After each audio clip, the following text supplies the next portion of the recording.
ভবিষ্যতে আপনি একটা প্রেসিডেন্ট রাখছেন আরেকটা পিলখানা হত্যাকাণ্ড হওয়ার জন্য। যখন ষড়যন্ত্রকারীরা বা হত্যার যারা নির্দেশদাতা তারা যখন বিচারের আওতায় নিয়ে আসবে, বাংলাদেশের ইতিহাসে একটা প্রেসিডেন্ট থেকে যাবে যে ভবিষ্যতে আর একটা পিলখানা হত্যাকাণ্ড কখনো সম্ভব হবে না।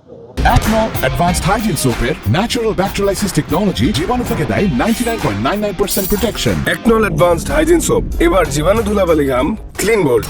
সারা বাংলাদেশ দেখেছে যে ঢাকার বুকে একটা দেশের প্রধানমন্ত্রী তৎকালীন একটা ফরেন ফোর্সের সাথে ষড়যন্ত্র করে বাংলাদেশের বুকে 57 সেনা অফিসার হত্যা করেছে দেশের সার্বভৌমত্ব ধ্বংস করার জন্য, দেশের সেনাবাহিনী ধ্বংস করার জন্য এবং বাংলাদেশ রাইফেলস ধ্বংস করার জন্য।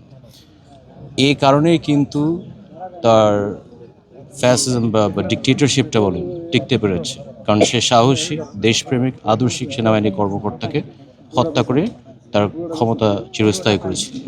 একটা সুষ্ঠু নিরপেক্ষ রাজনৈতিক প্রভাবমুক্ত বিচার, এটাই আমরা দেখেন 17 বছর আমাদের কিন্তু আমার বাবা মা মেরে হত্যা করেছে বর্বরভাবে।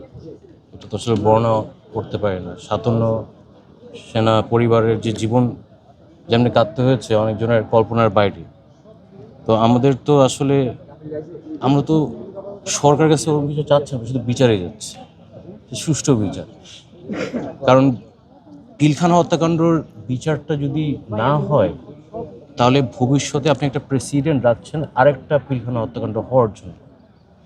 যখন ষড়যন্ত্রকারীরা বা হত্যার যারা নির্দেশদাতা তারা যখন বিচারের আওতায় নিয়ে আসবে, বাংলাদেশের ইতিহাসে একটা প্রেসিডেন্ট থেকে যাবে যে ভবিষ্যতে আর একটা পিলখানা হত্যাকাণ্ড কখনো সম্ভব হবে না।